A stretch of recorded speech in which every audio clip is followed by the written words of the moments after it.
أعوذ بالله من الشيطان الرجيم.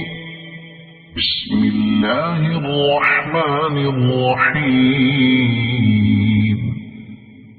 إذا زلزلت الأرض زلزالها وأخرجت الأرض أثقالها وقال الإنسان ما لها يومئذ تحدث أخبارها بأن ربك أوحى لها يومئذ يصدر الناس أشتاتا ليروا أعمالهم فمن يعمل مثقال ذرة خيرا يره ومن يعمل مثقال ذرة شرا يره.